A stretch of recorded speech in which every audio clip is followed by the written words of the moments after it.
اور انڈیا کی عوام کی اگر بات کی جائے تو عوام انڈیا کی بڑے خوبصورت عوام ہے اور بڑے اچھے لوگ ہیں، بڑے روایت پسند لوگ ہیں،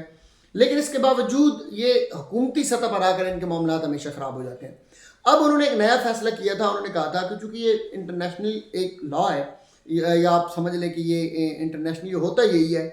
کہ جس بھی ملک کے اندر یہ ٹرافی ہو رہی ہوتی ہے تو ان کا لوگو لگایا جاتا ہے۔ انڈیا نے یہ کیا تھا کہ انہوں نے اپنی یونیفارم کے اوپر پاکستان کا لوگو لگانے سے انکار کر دیا تھا۔ اب آئی سی سی کو یہ چیز کسی بھی صورت قابل قبول نہیں تھی، تو اب آئی سی سی نے پھر اپنا وہ والا نچوڑا ہے،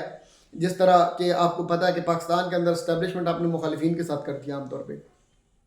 تو اب میں وہ لفظ تو استعمال نہیں کرتا، لیکن بہرحال انہوں نے مجبور کر دیا ہے، اور اس مجبوری کے نتیجے میں انڈیا کا کرکٹ بورڈ اب اس وقت گھٹنے ٹیک چکا ہے، اور انہوں نے اپنی یونیفارم کے اوپر پاکستان کا لوگو لگانے کی اجازت اپنی ٹیم کو دے دی ہے۔ تو اب جو پاکستان سے بھاگ رہے تھے، جو پاکستان میں آ کر کھیلنا نہیں چاہتے تھے، جو پاکستان کے نام سے دور بھاگتے تھے اور اپنے سینوں کے اوپر نام بھی لکھوانے سے گریز کر رہے تھے، وہ اب ان کی یونیفارم کے اوپر، ان کے ملک کے اوپر، وہ جہاں بھی کھیلنے جائیں گے وہ پاکستان کا لوگو ساتھ لے کے جائیں گے۔ اب ان کی ایک ایک شہر کے اندر، ایک ایک قصبے کے اندر پاکستان کا ڈنکا بجے گا، جہاں جہاں دنیا کرکٹ کے لوگ کرکٹ کو دیکھ رہے ہوں گے، وہ انڈین ٹیم کو جب دیکھیں گے تو سینے پر ایک طرف پاکستان بھی لکھا ہوگا۔ تو آپ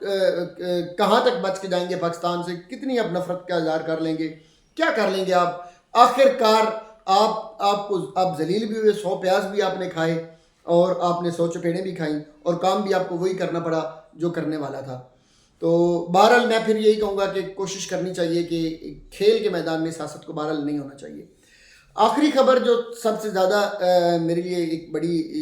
مطلب ایسی خبر ہے جو واقعی بڑی خطرناک بھی ہے اور خوفناک بھی ہے، یہ پاکستان کے اندر آپ نے ہمیشہ دیکھا ہے کہ کمپنی نے پوری دنیا کو آگے لگا کے رکھا ہوا ہے، ایک ایک ادارے کو، ایک ایک پولیٹیشینز کو، ہر بندے کو، اسٹیبلشمنٹ کو بھی، ایون بیوروکریسی کو بھی آگے لگا کے رکھا ہوا ہے۔ یہ جیسے وہ بتایا جاتا تھا، کسی زمانے میں ایک بڑا لفظ بولا جاتا تھا، لیکن میں صرف یہی کہوں گا کہ کیمرے ان کے ہاتھ میں ہیں اور ایک ایک بندے کی ویڈیو بنائی جا رہے ہیں اور ثبوت اور پروف اور پتہ نہیں کیا کچھ اکٹھا کر کے جب بھی کسی کو بلیک میل کرنا ہوتا ہے تو کمپنی جو ہوتی ہے وہ اٹھاتی ہے، بندے کو لے جاتی ہے، بلیک میل کرتی ہے، تصویریں بناتی ہے، ویڈیو بناتی تھی اور اس کے بعد اپنا کام نکلوا لیتی تھی۔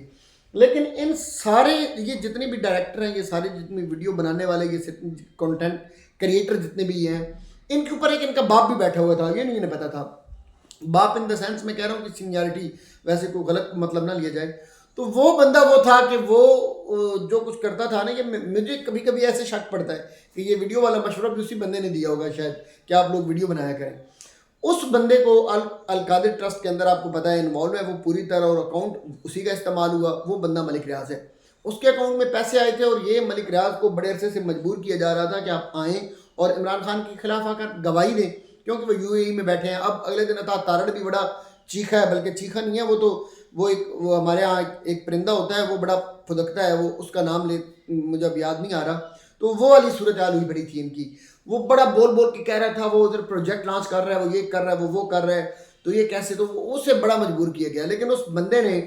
کہا کہ بڑا، ان کی آج ایک اسٹیٹمنٹ بھی آئی ہوئی تھی، تو انہوں نے کہا کہ مجھے بہت مجبور کیا گیا، لیکن میں نے صاف انکار کر دیا کہ جو مرضی کر لو، میں کسی صورت بھی عمران خان کے خلاف آ کر گواہی نہیں دوں گا۔ ویسے میرے اس میں موقف مختلف ہے، میں اس پہ بات نہیں کر رہا، میں آپ کو ایک بندے کی بات کر رہا ہوں۔ اس نے اگلی بات بڑی، اس نے کلاسیکل دھمکی لگائی ہے، جس کے بعد یہ کمپنی اور کمپنی کے سارے لوگ ایسے جھاگ کی طرح ایک دفعہ بیٹھ گئے ہوئے ہیں۔ اس نے کہا ہے کہ بھائی میں اس وقت میرا صبر کر رہا ہوں، میں جب میرے صبر کا پیمانہ لبریز ہو جائے گا تو بہت سارے لوگ جو ان کا بھرم بھی ٹوٹ جائے گا، یعنی میرے صبر کا بند جب ٹوٹ جائے گا تو بہت سارے لوگ جو ان کا بھرم بھی ٹوٹ جائے گا۔ انفیکٹ وہ کہنا یہ چاہتا ہے، آپ کو پتہ ہے کہ میں نے پہلے بھی ایک دفعہ آپ کو ویڈیو میں نے بول کے کہا تھا کہ یہ بندہ وہ ہے جو کہتا تھا میں فائلوں کے نیچے ٹائر لگا دیتا ہوں۔ کون سا بیوروکریٹ ہے، کون سا بڑا عہدیدار ہے پاکستان کے اندر، کون سا پولیٹیشین ہے جس کو، کون سا ایون صحافی ہے جس کو ملک ریاض نے پلاٹ نہیں دیا، جس کو ملک ریاض نے رشوت نہیں دی، جس کو ملک ریاض نے اپنے قابو میں نہیں رکھ ہوا، جو ملک ریاض کا کانا نہیں ہے عام الفاظ میں اگر کہا جائے تو وہ اس نے کہا ہے کہ میں جب بولوں گا، جب میرے صبر کا پیمانہ لبریز ہوگا تو اس وقت آپ دیکھیں گے کہ صرف میں ہی نہیں بولوں گا، بلکہ اس وقت میں سارے وہ راز جو میرے پاس ہیں ان کے میرے پاس ثبوت بھی ہیں، میں وہ سارے سامنے کر دوں گا، سارا قوم کو میں دکھا دوں گا۔ اب اس کے بعد کمپنی اور کمپنی کے لوگ اور یہ سارے پولیٹیشین بھی ایون یہ تھر تھر کانپ رہے ہیں، کیونکہ یہ ٹرائی اینگل ہے پورا القادر ٹرسٹ۔ اس کے اندر آپ جب ڈیٹیل میں جائیں گے تو یہ بڑی ڈیٹیل، اس میں نون لیگ بھی پھنسے گی، اس میں تحریک انصاف نہیں پھنسے گی، اس میں پیپل پارٹی بھی آئے گی، بڑے لوگ آئیں گے۔ تو وہ کہہ رہا ہے کہ میں جب بولوں گا تو میرے صبر کا پیمانہ لبریز ہوگا، تو پھر بہت سارے لوگوں کا بھرم جو ہے وہ بھی ٹوٹ جائے گا۔ تو اب اس کا اثرات ایسے مرتب ہوئے ہیں کہ آج آپ نے ایک پروگرام ٹی وی شو میں دیکھا ہوگا، بول چینل کا ایک ڈاکٹر فضا خان کے ساتھ ایک شو آتا ہے جس میں اختیار ولی اور ساتھ پنجوتھا صاحب تھے، اپنے نعیم پنجوتھا صاحب، نعیم حیدر پنجوتھا جو پاکستان تحریک انصاف کے ہیں، ان کے درمیان ایک جھڑپ بھی ہو گئی ہے۔ اس پہ گو کہ میرا یہ خیال تھا کہ اصل میں تو یہ ان کے اعصاب ہیں، یہ اتنے ڈرے، اتنے سہمے ہوئے ہیں، یہ اتنے تڑپ رہے ہیں اندر سے، ان کے اوپر خوف طاری ہے، اور یہ غصہ، یہ کراہت، یہ اندر سے ان کا خون جو ہے نا وہ اب وہ کھول رہا ہے کہ کوئی ایسا یہ پکڑا کیوں نہیں جا رہا، ہمارا شکنجہ کیوں نہیں قابو آ رہی، کسی بھی طریقے سے یہ ذلیل کرنے کے چکر میں ہے۔ لیکن جب ان کا بس نہیں چلتا تو وہ اندر سے پھر ان کے اعصاب جو ہے نا وہ دم توڑ جاتے ہیں، اور وہ جب ساتھ دینا چھوڑ جاتے ہیں تو پھر یہ حملہ آور ہو جاتے ہیں۔ اس میں ایک چیز ذہن میں رکھیے گا کہ سب سے پہلے تو اختیار ولی صاحب نے جو بات کی، انہوں نے کہا کہ ٹیریان کون ہے، وہ مطلب ایک اس کی شکل جی عمران خان سے ملتی ہے۔ اب یہ مطلب ان کا مطلب بات کر، آپ کو پتہ ہے وہ پورے کا پورا کیس ہی ایسے ہے، کہتے ہیں جی ٹیریان کی شکل چونکہ خان صاحب سے ملتی ہے لہذا وہ اس کی بیٹی ہے۔ تو اس پہ اس نے کہا کہ وہ ناجائز ہے، وہ اختیار ولی صاحب نے کہا۔ تو اس کے بدلے میں آگے پھر نعیم حیدر پنجوتھا صاحب نے کہا کہ مریم ناجائز ہے۔ اب میں آپ کو اس مطلب جس طرح یہ تصویر دکھا کے کہتے ہیں نا کہ اس کی شکل عمران خان سے ملتی ہے، تو مریم کی جو بڑی بیٹی ہے اس کے بارے میں بھی کہتے ہیں کہ اس کی شکل شہزادہ جاسم سے ملتی ہے جو قطر کا شہزادہ ہے۔ تو یہ مطلب ایک دوسرے کے ساتھ اس طرح بلیم کے اس نے ادھر کہا، اس نے ادھر کہا، اس پر اختیار ولی صاحب اٹھے اور وہ ٹوٹ پڑے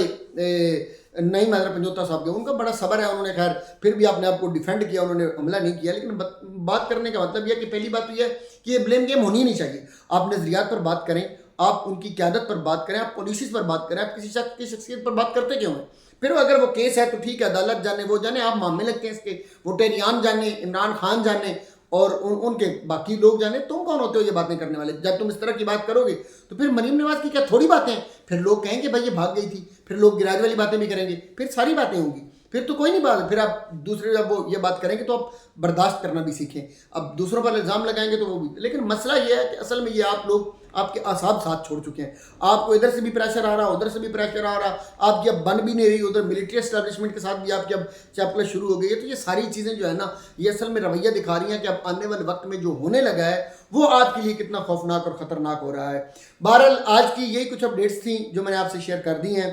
انشاءاللہ جو بھی نئی اپڈیٹ آئے گی میں لے کر آپ کے پاس دوبارہ ضرور حاضر ہوں گا۔ دعاؤں میں یاد رکھیے گا۔ اللہ تعالیٰ میرا آپ کا ہم سب کا حامی ناصر۔ السلام علیکم۔